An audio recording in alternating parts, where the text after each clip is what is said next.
नमस्कार दोस्तों, आप देख रहे हैं वाराणसी के सर्किट हाउस में आयोजित भारतीय जनता पार्टी के सदस्यता अभियान पर उत्तर प्रदेश के पर्यटन मंत्री जयवीर सिंह क्या कह रहे हैं। हमारे उत्तर प्रदेश सरकार के पर्यटन एवं संस्कृति विभाग के मंत्री, वाराणसी के प्रभारी मंत्री आदरणीय श्री जयवीर सिंह जी संबोधित करेंगे और सारे विषय से बताएंगे। आदरणीय जयवीर सिंह जी के बाईं ओर हमारे महानगर के यशस्वी अध्यक्ष विद्यासागर राय जी के बाईं ओर हमारे एमएलसी और प्रदेश के सह मीडिया प्रभारी आदरणीय धर्मेंद्र सिंह जी, माननीय मंत्री जी के दाहिनी ओर हमारे जिले के जिला अध्यक्ष और एमएलसी हमारे हंसराज विश्वकर्मा जी मंच पर उपस्थित हैं। मैं आदरणीय मंत्री जी से अनुरोध करूंगा कि वो सदस्यता के विषय में सारा विषय विस्तार से रखें। कि लोकतांत्रिक पद्धति में जो भारत की लोकतांत्रिक व्यवस्था वो सुदृढ़ तभी रह सकती है जब इसमें सभी पार्टी का अपना फॉर्मेशन भी उनका पूरे देश में अपनी पार्टी के लोकतांत्रिक स्वरूप के गठन के लिए नीचे से प्राइमरी सदस्य बनाने से लेके राष्ट्रीय स्तर तक का अभियान हम चलाने का काम कर रहे हैं। 1 सितंबर से शुरू होने वाले इस अभियान में आपने ये भी देखा होगा कि 2 तारीख को पहली संस्था आदरणीय नड्डा जी के द्वारा माननीय प्रधानमंत्री जी को प्राथमिक सदस्य पार्टी का बना करके शुरुआत की गई है। ये भी महत्वपूर्ण है कि चाहे वो पुराने कितने ही वरिष्ठ सदस्य हों, लेकिन वो सदस्यता शून्य मान ली जाएगी जब नई संस्था की शुरुआत हो गई है। इसका मतलब कोई भी कितना ही वरिष्ठ पार्टी का सदस्य पुराना रहा हो, लेकिन उसको भी नए सिरे से पुनः पार्टी की सदस्यता ग्रहण करने का काम करना है। प्राथमिक यानी प्राथमिक के दोनों डिप्टी सीएम ने भी लखनऊ में पार्टी कार्यालय पर पार्टी की प्राथमिक सदस्यता लेने का काम किया है। ये सदस्यता का अभियान जन जन तक पहुंचे, एक अभियान के रूप में ये परिवर्तित हो, ऐसा पार्टी के संगठन का भी प्रयास है। लेकिन साथ ही साथ हमारे आम जनता, आम लोग भी भारतीय जनता पार्टी के सदस्य बनना चाहते हैं। अब वो सदस्य चूंकि बनने के लिए उन्हें कोई कार्यकर्ता ऐसा चाहिए, इसलिए पार्टी का प्रयास है कि पार्टी के चाहे हमारे प्राथमिक सदस्यों, सक्रिय सदस्यों, पार्टी के जिलाध्यक्षों, पार्टी के हमारे बूथ से लेकर के शक्ति केंद्र से विधानसभा, मंडल, जिला से लेकर के राष्ट्रीय स्तर तक के जितने भी पदाधिकारी हैं, उनकी सबकी भूमिका इसमें जिम्मेदारी के साथ, हर एक की जिम्मेदारी है कि सारे लोग सक्रिय योगदान देकर के इस सदस्यता अभियान को सफल बनाने का काम करेंगे। तो अलग अलग जिम्मेदारियां देने का काम हुआ है। हर एक हमारे संगठन के अलावा भी जितने पार्टी के हमारे जिला पंचायत अध्यक्ष हैं, हमारे ब्लॉक प्रमुख हैं, हमारे टाउन एरिया के चेयरमैन हैं, नगर पालिकाओं के चेयरमैन हैं, हमारे माननीय विधायक हैं, माननीय सांसद हैं, विधान परिषद को हों या विधानसभा के हों वो सदस्य हैं, जितने भी चुने हुए जनप्रतिनिधि हैं उनको भी अलग अलग संख्या में एक लक्ष्य दिया गया है जितने सदस्य बनाने की उन्हें जिम्मेदारी का निर्वहन करना है। इस तरीके से हमें लगता है कि ये अभियान बहुत तेज गति से, और इसमें सदस्य बनने की पूरी हो जाएगी, तो इसमें यह भी प्रावधान है कि 100 सदस्यों को के आधार पर जो भी सक्रिय सदस्य बनना चाहेगा उसको कम से कम 100 सदस्यों को प्राइमरी सदस्य बनाने का काम करना है। यानी 100 प्राथमिक सदस्यों को बनाने के उपरांत ही कोई सक्रिय सदस्य की दावेदारी कर सकेगा। उसके लिए अलग से उसको सक्रिय सदस्य का फार्म हमारे संस्था प्रमुख, हमारे जिलाध्यक्ष, उनके उनसे बहियां लेकर के भरने का काम करना है, अपनी सदस्यता वही पर अपना सक्रिय सदस्य का फॉर्म भर के सदस्य बनने का काम करना है। अगर अलग अलग उनकी संख्या की बात करी जाए तो सांसद को 20,000 प्राथमिक सदस्य बनाना है, माननीय विधायक को 10,000 सदस्य बनाना है, महापौर जितने हमारे मेयर्स हैं उनको 20,000 की संख्या का लक्ष्य दिया गया है, नगर पालिका अध्यक्षों को 5,000 की संख्या का पूरी करनी है, नगर पंचायत अध्यक्षों को 2,000 की संख्या पूरी करनी है, नगर निगम पार्षद को 1,000, नगर पालिका परिषद के सभासदों को 500, नगर पंचायत के पार्षदों को 200, निगम आयोग बोर्ड के अध्यक्षों को 1,000, जिला पंचायत के अध्यक्षों को 15,000, युवा मोर्चा को 15 लाख, महिला मोर्चा, पिछड़ा मोर्चा, अनुसूचित जाति मोर्चा को 10-10 लाख सदस्यों को बनाने का लक्ष्य दिया गया है। इसके साथ ही अल्पसंख्यक मोर्चा एवं अनुसूचित जनजाति मोर्चों को भी 2-2 लाख सदस्य बनाने का लक्ष्य प्रदेश के अंदर देने का काम हुआ है।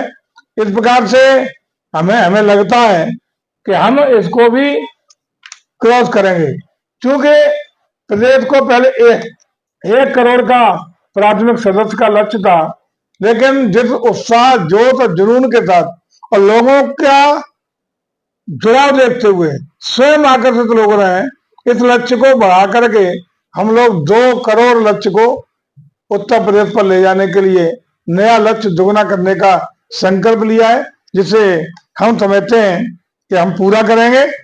और साथ ही साथ जो हमकी रीतियों, नीतियों, कार्यक्रमों के बारे में, क्योंकि भारतीय जनता पार्टी अकेला राजनीतिक दल नहीं है, ये समाज सेवा के लिए, लोगों के सुख दुख में खड़ा होने के लिए, लोगों के कष्ट तकलीफों को दूर करने के लिए हमेशा तत्पर रहने का काम करता है। आपने देखा होगा कोरोना काल जब देश में चल रहा था तो भारतीय जनता पार्टी के एक एक कार्यकर्ता ने, एक एक साथी ने, एक एक पदाधिकारी ने अपने जीवन की परवाह किए बिना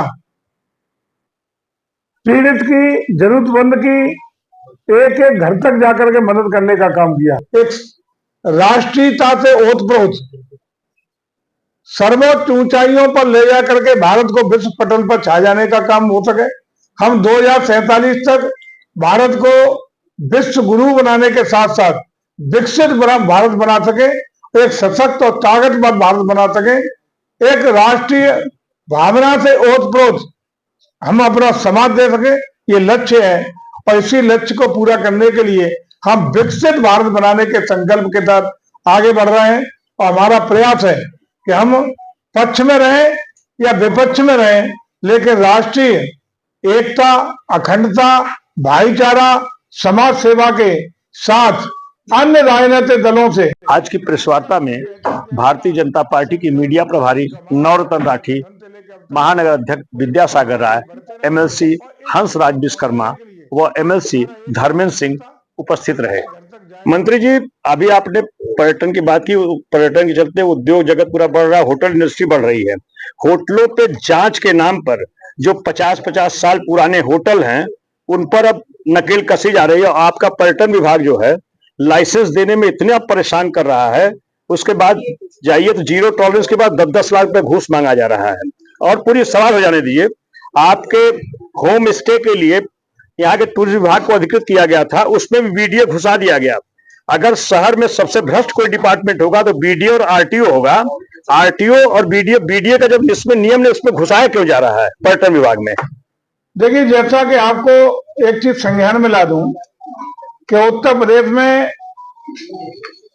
दूसरी बार आदरणीय योगी जी की सरकार बनने के बाद जब मुझे उत्तर प्रदेश के पर्यटन विभाग का दायित्व मिला, उसके बाद ही हम लोगों ने तय किया कि पूरे देश के विभिन्न राज्यों में जहां सबसे ज्यादा पर्यटकों की आवक है और संसाधन सुविधाओं के लिए ज्यादा जाते हैं, मध्य प्रदेश हो, राजस्थान हो, साउथ के कुछ स्टेट हो, उन सब पर टीम भेज करके हमने उनकी नीतियों को, जहां जहां पर्यटन नीति लागू थी, उनका सर्वेक्षण कराया और सारे स्टेट का सर्वेक्षण करा के, उनका पर्यवेक्षण करा के, उनकी अच्छी अच्छी चीजें एब्जॉर्व करते हुए अपनी समाहित करते हुए नई पर्यटन नीति 2022 दिसंबर में हम लोगों ने उत्तर प्रदेश के मंत्रिमंडल से मंत्रिपरिषद से स्वीकृत करा करके कैबिनेट से पास करा करके लागू करने का काम किया। और मैं समझता हूं कि हम कह सकते हैं कि फक्र और गौरव के साथ कि इस नीति का परिणाम यह है कि पर्यटन उद्योग में निवेशकों की भी संख्या बढ़ी। ग्लोबल इन्वेस्टर समिट हुआ तो सबसे ज्यादा निवेश प्रस्ताव में विभिन्न निवेशकों के न सिर्फ देश के बल्कि विदेशों के प्राप्त हुए। आज पर्यटन नीति उत्तर प्रदेश की जो है उसके अंतर्गत हम लोग जो भी यहाँ होम स्टे से लेके 5 स्टार तक में जो इन्वेस्ट करना चाहते हैं उन्हें हम 25% सब्सिडी सामान्य तौर पे, और कोई भी उसका निवेशक यदि महिला है या अनुसूचित जाति अनुसूचित जनजाति का है तो 30% उसे हम सब्सिडी देने का काम कर रहे हैं। तमाम तरह के इंसेंटिव्स देने का काम कर रहे हैं, तमाम संसाधन सुविधाएं देने का काम कर रहे हैं और लाल फीताशाही को भी हटाने का काम कर रहे हैं। स्वास्थ्य मंत्री वहीं आ रहा हूँ पूरा बताइए। ये काम करने का ही परिणाम है कि आज 5 स्टार होटल से लेके होम स्टे तक के विभिन्न प्रस्ताव जहां जहां हमारे पर्यटन स्थल हैं, बनारस हो, अयोध्या हो, आगरा में, ये नहीं कुछ छोटे छोटे टाउन तक चली जाए, लंबी फहरिस्त है, वहां तक तमाम निवेशक निवेश के प्रस्ताव लेके हमारे सामने आ रहे हैं। और तमाम आज आप देखेंगे तो 5 स्टार होटल भी बन रहे हैं, हमारे 5 कमरे के गांव तक आबाद कर रहे हैं। पूरे प्रदेश में 211 गांव को हमने विलेज टूरिज्म के रूप में चिन्हित करके वहां भी होम स्टे के लिए व्यवस्था की है। तमाम प्रकार के इन्हीं सब योजनाओं का परिणाम है कि इस पिछले साल दिसंबर तक जहां एक और 2016-17 में उत्तर प्रदेश में 16 करोड़ पर्यटकों की आवक थी, 2023 में वही बढ़कर के 48 करोड़ से ऊपर हुई है। 3 गुना से ज्यादा उत्तर प्रदेश में पर्यटक आदरणीय मोदी जी के कार्यकाल में उत्तर प्रदेश में बढ़े। और यही नहीं हम कर रहे, हम तो जो पुराने किले थे, जो हमारी पुराने किले हों, पुरानी जागीरें हों, पुराने बावलियां हों, उनको डेवलप करके निवेशकों को PPP पे आकर्षित करके उन्हें भी राजस्थान की तर्ज पर पर्यटकों के लिए खोलने का काम कर रहे हैं। हम इसका परिणाम बहुत अच्छा है। जहां तक आपने बनारस की बात की है, हम अगर कोई भी निवेश, जहां आपने कहा कि 10-10 लाख रुपया की रिश्वत मांगी जा रही है, बहुत सारे लोग छोड़ दो, एक व्यक्ति ऐसा लाइए जो पर्टिकुलर शिकायत करे। मैं सीधा सवाल का सीधा जवाब चाहता हूं, वीडियो को इन्वॉल्व क्यों किया गया आपके? आपकी बात करो, हाँ बताइए। आपकी बात पे आ रहा हूं मैं। यदि एक आदमी शिकायत करे जिससे 10 लाख रुपए किसी ने भी पर्यटन के नाम पर या किसी अन्य अधिकारी ने होटल को लाइसेंस देने के नाम पर या अंतर मांगे, आप दीजिए, उच्च स्तरीय जांच होगी और जो भी दोषी होगा कठोरतम कार्रवाई करने का आश्वासन खुले मन से देके जा रहा हूं। मेरा सवाल पहले समझिए, कल जो परसों छापा पड़ा है, सुनिए, और सामने उपचुनाव है, अग्नि परीक्षा शुरू हो चुकी है, क्या लगता है कि भारतीय जनता पार्टी 10 लगातार 2000 तक अभी बात हो रही थी, 2014 से लेकर सभी चुनाव जीत रही है। हम निश्चित रूप से कहीं नुकसान उठाए हैं लोकसभा के चुनाव में, और उसके नुकसान का सबसे बड़ा कारण विपक्ष ने झूठ, फरेब और तथ्यहीन बातें करके लोगों को गुमराह करके वोट बटोरने का काम किया। लोगों ने कहा कि 400 सीटें भारतीय जनता पार्टी इसलिए मांग रही है कि संविधान बदल देंगे, 400 सीट इसलिए मांग रही है कि आरक्षण खत्म कर देंगे, गांव की महिलाओं को, शहर की गरीब महिलाओं को हम हर महिला को 1 लाख रुपया देंगे, 8,500 रुपये महीने फार्म भरवा लिए गए। बेचारी महिलाएं आज दर दर भटक रही हैं अपने फार्म का भुगतान कराने के लिए। इनसे जनता काठ की हड़िया एक बार चढ़ती है, झूठ लंबा नहीं चल सकता। वो झूठ जनता के सामने आ गया है और जनता आज जो लोकसभा में उससे चूक हुई है उसी से प्रायश्चित महसूस कर रही है और निश्चित रूप से आने वाले किसी भी चुनाव में गुमराह नहीं होगी। आंतरिक व्यवस्था में विपक्ष की भूमिका हमेशा रहती थी। इतिहास गवाह है कि सरकार के अच्छे कामों की प्रशंसा करे और गलत अगर कोई काम है तो उसकी निंदा भी करे, उसको क्रिटिसाइज भी करेगा, साथ ही साथ अच्छे सुझाव भी देने का काम हमेशा विपक्ष का रहता है। लेकिन इस समय विपक्ष इतना परेशान है सत्ता पाने के लिए, इतना हताश और निराश है कि आज विपक्ष सिर्फ और सिर्फ जनता को गुमराह करके, जनता को भ्रमित करके किसी भी तरह एन के बगैर सत्ता हथियाने के उपक्रम में अपनी मर्यादाएं सब भूल रहा है। अखिलेश यादव आज फिर से कहे कि संविधान खतरे में है, बीजेपी खतरे में है। अब अखिलेश जी, ये आपका नारा, आपकी घोषणा, आपकी बातें जनता चुनाव में सुन चुकी है, उसी से गुमराह होके वो धोखा खा चुकी है। देश की जनता, उत्तर प्रदेश की जनता अब इस छलावे में और झूठे बातों में आने वाली नहीं है। बुलडोजर कार्रवाई पर भी उन्होंने बोला है कि दिमाग से बुलडोजर चल के ऊपर मठ की जमीन के बारे में कहा जा रहा है कि मठ की जमीन जब हमारी सरकार आएगी तो मठ की जमीन की जांच की जाएगी, जांच कराई जाएगी। देखिए, मुंगेरी लाल के हसीन सपने देखना अखिलेश जी बंद कर दें। मुझे लगता है कि उत्तर प्रदेश अब उनको 2012 से 17 के कार्यकाल को जब भी याद करता है तो विचलित हो जाता है। उस समय की गुंडई, उस समय की अराजकता, उस समय का बच्चे जब पढ़ने जाते थे, बच्चियों के माँ बाप घर पर हनुमान चालीसा का पाठ करते थे कि सुरक्षित आ जाए। पूरे प्रदेश में अराजकता का वातावरण, दंगों का वातावरण और गुंडई का जो परचम अखिलेश जी आपने लहराया है वो जनता भी भूली नहीं है, तो आपको दोबारा सत्ता कभी देने वाली नहीं है। लेकिन वो कह रहे हैं कि बुलडोजर स्टेयरिंग का चलता है, स्टेयरिंग गणिका बदल देगी। मुख्यमंत्री आवास का उन्होंने बोला कि मुख्यमंत्री आवास का नक्शा दिखाया, कब नक्शा पास हुआ है बुलडोजर एक्शन के सुप्रीम कोर्ट का?